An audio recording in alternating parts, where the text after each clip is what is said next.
இவர் இருந்த சீட்டை பிரிச்சுட்டாங்க. அதுக்காக சிவன் கோவப்பட்டாரு.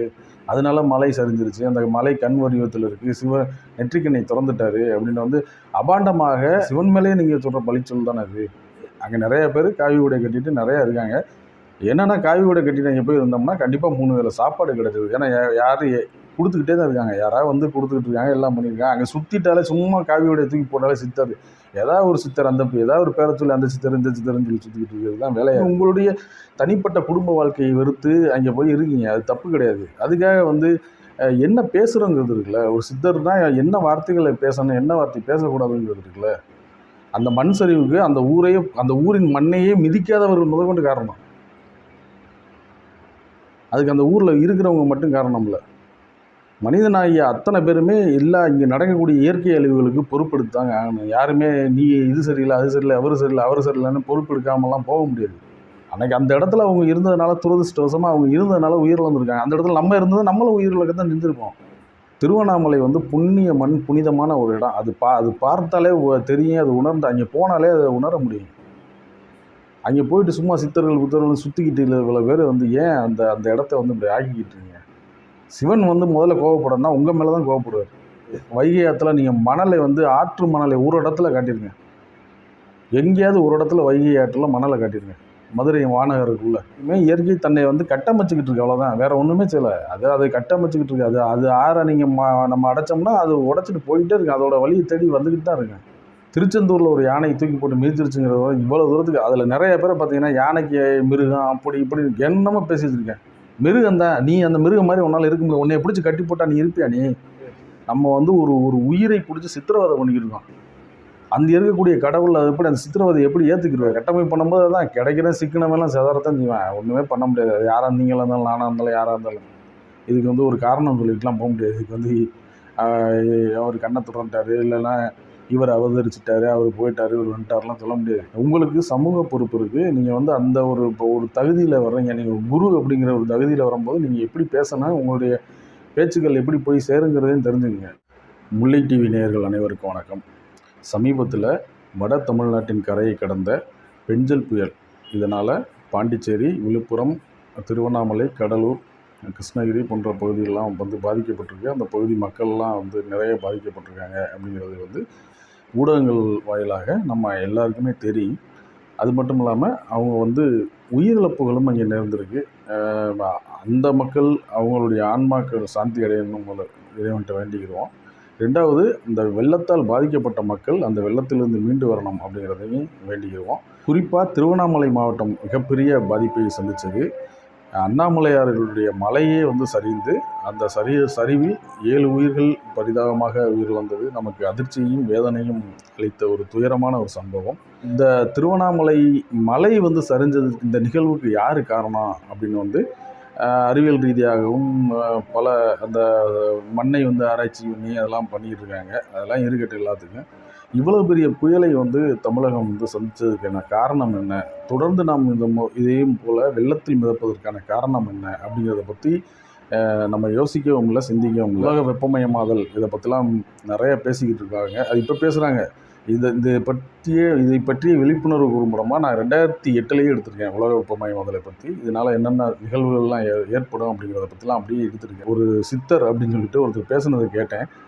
அவர் என்னென்னா, சிவன் நெற்றிக்கண்ணை திறந்துட்டார், அதனால தான் அந்த மலை இதாகிடுச்சு, அந்த கண் வடிவத்தில் இருக்குது அப்படின்னு சொன்னார். என்ன காரணம்னா, அவர் வரும்போது இந்த அரசு அதிகாரிகள் அவருடைய ஏதோ சீட்டு அதை போட்டிருந்த அந்த இடத்த காலி பண்ண சொன்னதுனால அவர் சிவன் கோவப்பட்டார். அதனால் கலெக்டர் அலுவலகம் நடக்குது, எல்லாமே சரிதான் அப்படின்னு சொன்னார்.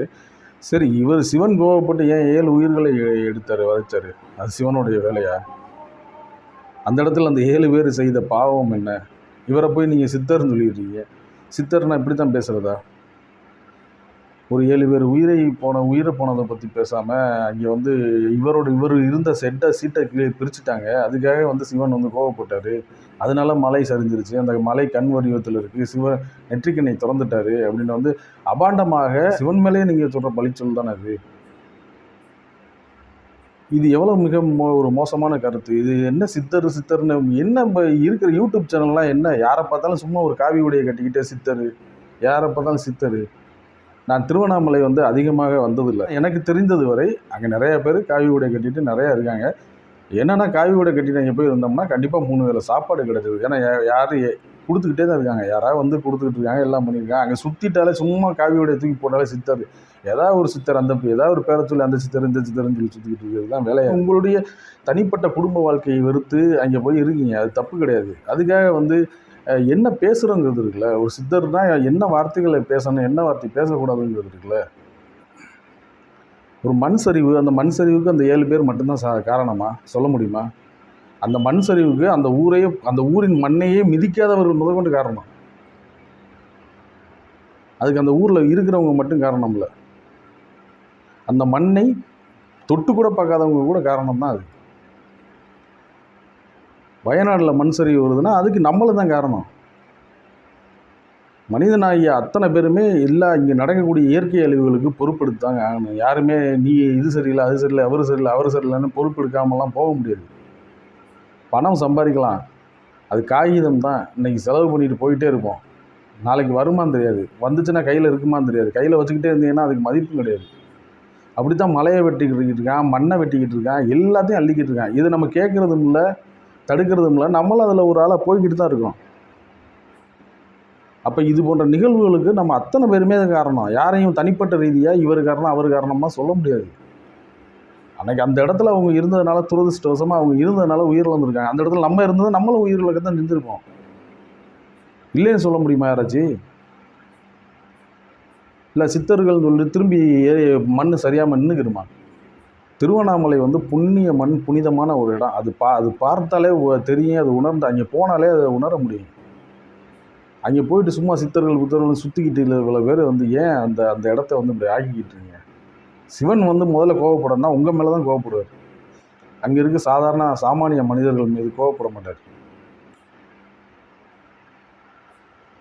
எனக்கு அந்த வார்த்தை வந்து என்னை ரொம்ப காயப்படுத்திடுச்சு. சிவன் கண்ணை திறந்துட்டார். எதனாலனா இவரோட சீட்டை வந்து அந்த அதிகாரிகள்லாம் தூக்கிட்டு போனதுனால சிவன் கண்ணை திறந்துட்டாரு அப்படின்னு. சிவனுக்கு அங்கே மட்டும் திறந்து அங்கே மட்டும்தான் அதுவும் விளைவுகள் வருமா? அப்போ வயநாட்டில் சிவன் கண்ணை திறக்காமல் நடந்துச்சா? அந்த நிலச்சரிவு நடந்துச்சா? இல்லை இதுக்கு முன்னாடி மூணாரில் நிலச்சரிவு நடந்துச்சு, சிவன் கண்ணை திறக்காமல் நடந்துச்சா? இல்லை ஒவ்வொரு விபத்துகளும் நடந்துக்கிட்டு இருக்குது, இதெல்லாம் சிவன் கண்ணை திறக்காமல் நடந்துக்கிட்டு இருந்துச்சா? அப்போ சிவன் வந்து ஒரு அழிக்கும் கடவுள்னு ஒரு இதை வந்து நீங்களே நம்பிக்கிட்டு இருக்கீங்களா? அப்போ காக்கும் கடவுள் இல்லையா? அப்போ காக்காத கடவுளை ஏன் தேடி போகணும் இவ்வளோ பேர்? உங்களுடைய தத்துவம் என்ன? நீங்களாவே ஒரு விஷயத்தை உருவாக்கிட்டு சிவன் வந்து அழிப்பார், சிவன் அதை பண்ணுவார், சிவன் இதை பண்ணுவார், அப்படிலாம் இல்லைங்க. முதல்ல இயற்கையை புரிஞ்சுக்குங்க, நடந்து மாறி வரக்கூடிய சூழலை புரிஞ்சுக்குங்க, காலநிலை மாற்றத்தை புரிஞ்சுக்குங்க. இயற்கையை தேடி ஓடுறதுக்கு என்ன வழியோ, இயற்கை வந்து நம்ம நினைக்கிற மாதிரி அது வந்து பெரிய இரக்கமானது, அழகானது, இப்படிலாம் கிடையாது. அதோட தேவை என்னவோ அது யாராக இருந்தாலும் அடித்து தூக்கி போட்டு எடுத்துகிட்டு போயிட்டே தான் இருக்குது. வைகை ஆறு மதுரையில் வந்து பாருங்கள். வைகை ஆறு, வைகை ஆற்றுல நீங்கள் மணலை வந்து ஆற்று மணலை ஒரு இடத்துல காட்டிடுங்க, எங்கேயாவது ஒரு இடத்துல வைகை ஆற்றில் மணலை காட்டிடுங்க, மதுரை மாநகருக்குள்ளே. இல்லைங்க, இப்போ ஆற்றுல மண் இல்லாமல் இப்போ என்ன ஆகும்? திருப்பி மண் அரிப்பு வரும். மலையை காட்டுங்க, அந்த பகுதியில் மலைகளை காட்டுங்க. எங்கேயாவது வந்து இந்த கீழே உலகெல்லாம் பாதி மலை அப்படியே வெட்டி, அதெல்லாம் பார்க்கும்போதே அவ்வளவு கோபம், அவ்வளவு ஆற்றாமையும் வருங்க. அந்த மலைகளெல்லாம் பார்க்கும்போது கிரானைட் இருக்குன்னு வெட்டி கொண்டு வந்து அவன் யாருக்கு வெட்டுறான்? நம்ம தேவைக்கு தான் வெட்டி கொண்டு வரான். கிரானைட் அவனுக்கே வெட்டி அவனே வச்சுக்கிறது இல்லை.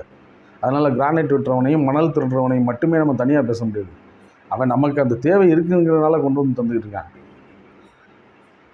இதற்கான மாற்றலாம் என்னென்னு சிந்திக்காமல் அதை விட்டுட்டு சிவன் வந்து கண்ணை திறந்ததுனால தான் அழிவு ஏற்படுது அப்படின்னா அது எதனால திறந்து? எனக்கு ஒரு பாதிப்பு நடந்துச்சு, அதனால் சிவன் கண்ணை திறந்து எல்லாத்தையும் போட்டு அழிச்சுக்கிறதுலாம் இது வந்து ஒரு நல்ல ஒரு தத்துவம் கிடையாது, நல்ல எண்ணமும் கிடையாது. இது எதனால் வருது?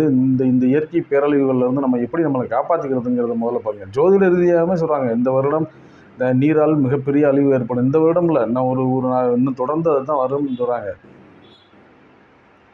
நம்மளுடைய கணிப்பின்படியுமே இயற்கை தன்னை வந்து கட்டமைச்சிக்கிட்டு இருக்கு, அவ்வளோதான், வேறு ஒன்றுமே செய்யலை. அதை கட்டமைச்சிக்கிட்டு இருக்கு. அது ஆற நீங்கள் நம்ம அடைச்சோம்னா அது உடச்சிட்டு போயிட்டே இருக்கு, அதோட வழியை தேடி வந்துக்கிட்டு தான் இருக்கு. அது நம்ம மேலே இறக்கப்படணுங்கிற அவசியமும் நமக்கு கிடையாது. நம்ம இங்கே வந்திருக்கோம், வாழ்ந்துக்கிட்டு இருக்கோம், அவ்வளோதான். அதை கெடுத்துட்டு போனோம்னா அது நம்மளை கொஞ்ச நாள் தூக்கி போட்டு போயிட்டே இருக்கோம். எதுக்கு சேர்த்து வச்சுட்டு என்ன பண்ணிக்கிட்டு இருக்கோம்?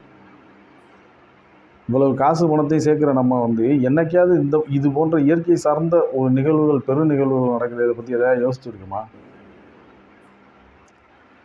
வனத்தில் எத்தனை யானைகள் இறந்து போகுது, அதை பற்றி சிந்திச்சிருக்கோமா? திருச்செந்தூரில் ஒரு யானை தூக்கி போட்டு மிதிச்சிருச்சுங்கிறத இவ்வளோ தூரத்துக்கு அதில் நிறைய பேரை பார்த்தீங்கன்னா யானைக்கு மிருகம் அப்படி இப்படி என்னமோ பேசி வச்சுருக்கேன்.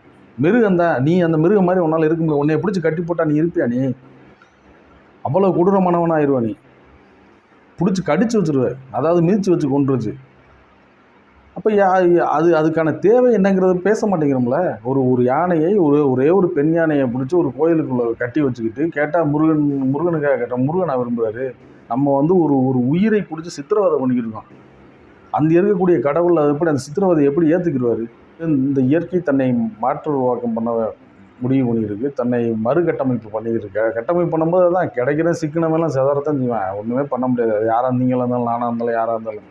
இதுக்கு ஒரு காரணம் சொல்லிட்டுலாம் போக முடியாது. இதுக்கு அவர் கண்ணை துறந்துட்டார், இல்லைன்னா இவர் அவதரிச்சிட்டாரு, அவர் போயிட்டார், இவர் வந்துட்டார்லாம் சொல்ல முடியாது. இன்னும் மேலும் மேலும் மழை பொழிவதற்கான வாய்ப்பெலாம் நிறையா இருக்குங்கிறாங்க. அது அடுத்த இயற்கை பேரழிவுகளை ஏற்படுத்தாமல் அதில் நம்ம மீண்டு வர்றதுக்கு என்ன வழி, அப்படியே ஒரு வேளை வந்துருச்சுன்னா அதை எப்படி நம்ம சரி பண்ணலாம் அப்படிங்கிறத பற்றி யோசிக்கணும். எல்லாருமே யோசிக்கணும். அரசியல்வாதிகள், அதிகாரிகள், மக்கள், நம்ம எல்லாருமே யோசிக்க தான் செய்யணும். இது யார் மேலேயும் யாரும் பழி போட்டு தப்பிச்சுலாம் போக முடியாது. உங்களுக்கு சமூக பொறுப்பு இருக்குது. நீங்கள் அந்த இப்போ ஒரு தகுதியில் வர்றீங்க, நீங்கள் குரு அப்படிங்கிற ஒரு தகுதியில் வரும்போது நீங்கள் எப்படி பேசணும், உங்களுடைய பேச்சுக்கள் எப்படி போய் சேருங்கிறதையும் தெரிஞ்சுக்கங்க. அது ரொம்ப ரொம்ப முக்கியம். ஏன்னா எங்கேயோ நீங்கள் சொன்ன வார்த்தை இங்கே இருக்கிற எனக்கு வலிச்சு தான் நான் அந்த வீடியோவை போட்டுக்கிட்டுருக்கேன். அவர் கண்ணை திறந்ததுன்னா அந்த அப்பாவி உயிர்கள் 7 உயிர், அந்த குழந்தைகளெல்லாம் அதை நினச்சாலே அவ்வளவு வருத்தமாக இருக்குது. இந்த குழந்தைகள்லாம் என்ன செஞ்சாங்க?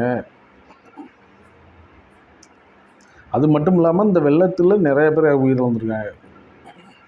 பாதி இது ஊடகங்கள் சொல்லும், பாதி சொல்லாது. அது நமக்கு தெரியவும் முடியாது. எல்லாத்தையும் மறைச்சி எதுவும் ஆக போகிறதில்ல. எல்லாத்துக்கும் தெரியத்தான் போகுது. நாம் இப்போ இயற்கை சார்ந்து சிந்திக்கணும், இயற்கை சார்ந்து வரணும். இன்னொன்று சில மனம் சார்ந்த மாற்றங்களும் எல்லாத்துக்கும் வரணும். அது வரணுங்கிறத அந்த திருவண்ணாமலை அண்ணாமலையார்ட்டே நான் வேண்டிக்கிறேன். நன்றி, வணக்கம்.